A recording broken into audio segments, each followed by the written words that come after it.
ก็ได้เนาะญาติเจ้าเขาก็ได้ไปนั่งก็ได้โดยเขาไปรถเขาไปนั่งเฮี้ยงข้างแม่ขาวนั่นโดยนั่งข้างหลังก็ต้องขยิงขึ้นน้อยนึงเนาะนั่งขยิงขึ้นโดยเอารถนั่งแบบใดก็นั่งที่ถนัดโดยขยิงขึ้นน้อยนึงเพื่อจะได้เห็นหน้าตา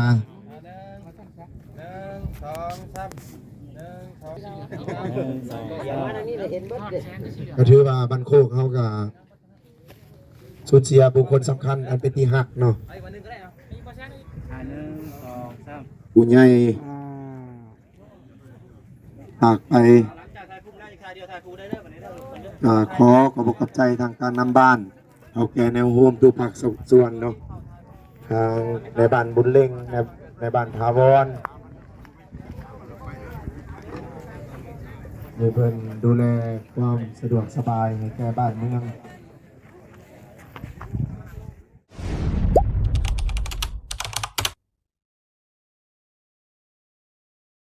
ก็มือตั้งกองบุญเลิกแล้วยังบงอะไรในหูมือเนาะทางเจ้าภาพยังบริระบุมาหลังจากแจกประทานวางดอกไม้จันทร์เรียบร้อยแล้วก็ขอเรียนเชิญล้างน้ำขมิ้นสกอนเนาะล้างน้ำขมิ้นแล้วก็ขอเรียนเชิญทางกับเมืองเรียนเจ้าภาพอีกตัวหนึ่งรับประทานอาหารกับข้าวอาหารของหวานต่างๆที่ทางเจ้าภาพจัดเตรียมไว้ทานเนาะขอเรียนขอให้ทานเดินทางโดยสวัสดิภาพมีความสุขกับการดำรงใช้ชีวิตในครอบครัวของทานอย่าเจ็บอย่าแข็งอย่าจนอายุมันคนยืนขอบใจหลายพิธีก็เสร็จเป็นที่เรียบร้อยแล้วบ่าขอบใจหลายขอ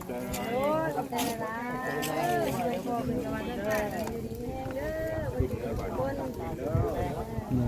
ให้มีผู้อยู่เนาะพระเจ้าโจ้ลูกโลดบริการลงศพแสดงความเสร็จครอบครัวเจ้าบุญจันทร์เป็นด้วยในน้องเนาะเจ้านี้ผมมีอย่างที่จะขอบบุญกันคุณนอกจากทำในกำลังใจให้ที่เจ้าการบุญวิจิตความทุกข์โศกมีไปให้ได้พอเป็นการสูญเสียบุคคลสำคัญเป็นที่หักเป็นที่ผู้เป็นพ่อเดินมาได้พี่น้องโยขึ้นมาเอาเรื่องแล้วบาทคือว่าแนวนั้นบาทหายสุขหายโศกหายโรคหายภัยขอให้มีแต่สิ่งดีบังเกิดร่ำรวยพัฒนาสิ่งใดขอให้สมใจหวังทุกประการให้ยังแบบเขาขอบอย่าให้คิดอย่างหนึ่งเสียใจแต่คิดอีกมุมหนึ่งมีแต่มีแต่เฮานอกสูญเสียมีเกิดมีรับมีจากมีไป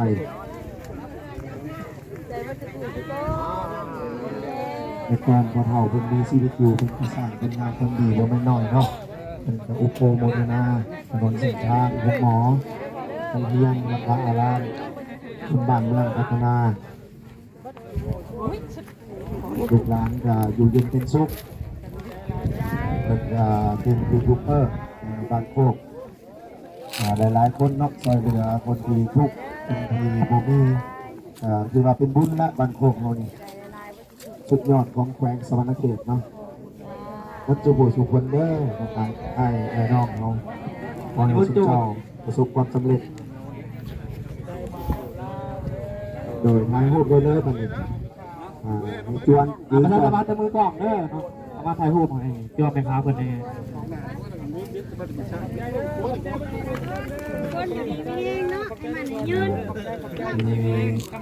เงาไทยก็ได้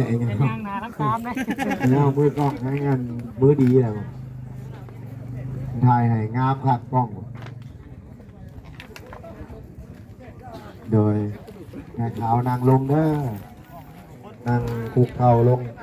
เขาก็ได้เนาะญาติเจ้าเขาก็ได้ไปนั่งก็ได้โดยเขาไปรถเขาไปนั่งเฮี้ยงข้างแม่ขาวนั่นโดยนั่งข้างหลังก็ต้องขยิงขึ้นน้อยนึงเนาะนั่งขยิงขึ้นโดยเอารถนั่งแบบใดก็นั่งที่ถนัดโดยขยิงขึ้นน้อยนึงเพื่อจะได้เห็นหน้าตา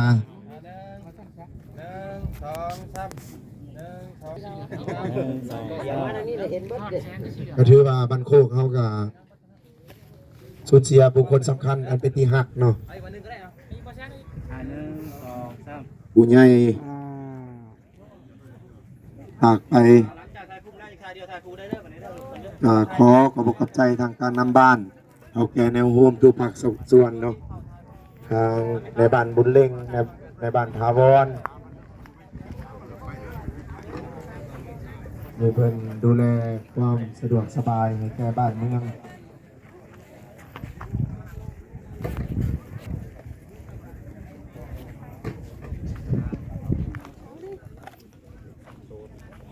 สบายดีเด้อทางนั้นก็ได้เสร็จพิธีเป็นทีเรียบร้อยพี่น้องไอ้บ้านนะไปหาขี่รถก่อนต่อขอแสดงความเสียใจนะว่าจันไม่ได้ขับไปทักทายเพิ่นซับพี่น้องเลยเพราะว่าเพิ่นยุ่งเวียกยุ่งงานอยู่เพิ่น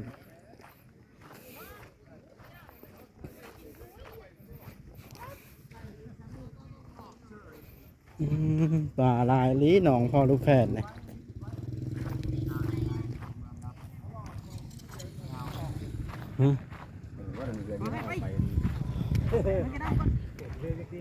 ปลาลายลีเนาะหนองพ่อลูกแฝดเนี่ยพี่เมื่อเพื่อนมาจ้อยปะ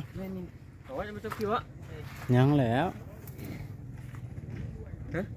ไปเมื่อเพื่อนมาจ้อย มื้อหน้านี่ค่อยชวนพ่อแพทย์ขึ้นน้ำอาจารย์ลาว ข่อยก็สิขึ้นน้ำอาจารย์ลาวได้กับเบาลีเดี๋ยวนี้ แม่นบอก จะสิไปน้ำบ่ บอกแล้วหมูบ่ชวนไป หมู่บ่ได้ชวนหมู่จะไปน้ำอาจารย์ลาว หมูอยากไปทำอาจารย์ลาวเนาะไปเอาพี่น้องเลยวันนี้ก็มีโอกาสได้มาเพื่อนบ่าวจอยซานแนลมาเยี่ยมยามเพื่อนบ่าวจอยก่อนมาบันโคก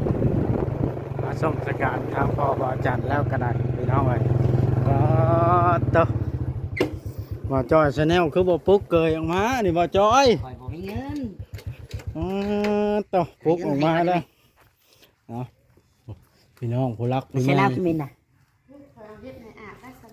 สบายดีเอ้ามีลูกน้อยป่านนี้พี่ว่าบ่าวจอยนะป้าต่อบ่าวจอยเพียงบ่เอาแต่ลูกอันนี้ มาช้าให้บ่บดนี่ อย่ามาช้าให้ค่อยได้ ช้าแล้วนะ บ่ค่อยบ่ได้ย่านอันป่านนั้นโอ้นี่บ่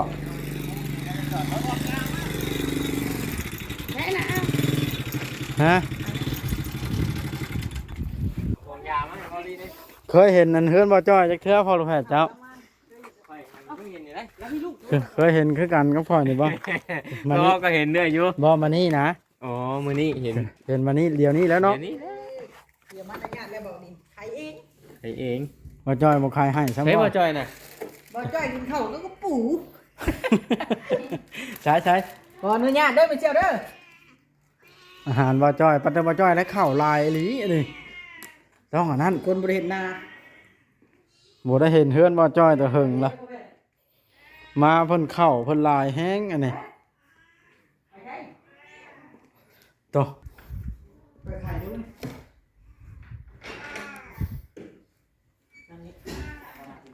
ช้าเฮ็ดเพียงบัดนี้ แม่นบ่บ่จ้อย โอ้ยย่านนะอย่ามาเจ้าย่านนะแถวนั้นโคมาลูกหมูกระทะ เบิ่งค่อยสิซานี่ให้บ่จ้อยเด้อตบให้ค่อยนะ ง่ายเดี๋ยวดิ อ่า ตบเองดูตาย บ่แล้วผมหันบัดเอากล้องตั้งหัวค่อยเนาะ อ่า บัดนี้ ข่อย ให้ บ่กล้าได้ข่อย อ่า อายุยังน้อยเนี่ย อ่า ข่อยบ่กล้า อ่า ข่อย อ่า น้อยกว่าหมู่ เอาไปเอานี่จอกมานะบ่ ว้าวจับเจือนี่ก็อยู่ดีมีแห้งมันสิเอาหยังล่ะ เนาะ เนาะ จอกมาได้ไหมเอาแหง เอาไปเอาอันบองยามาให้บ่บ่ได้ บ่ได้เขากินบ่ได้เด้กิน ไป น้ำเย็ เอา น มา นี่ ล นะ องมาเทื่อรสชาตินั่นน่ะ อยากน้ำแห้ง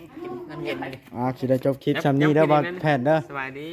ครับขึ้นอีกยังไง กินน้ำเย็นบ่จ้อย เห็น ซ้ำ น้ำดี บัด กว่า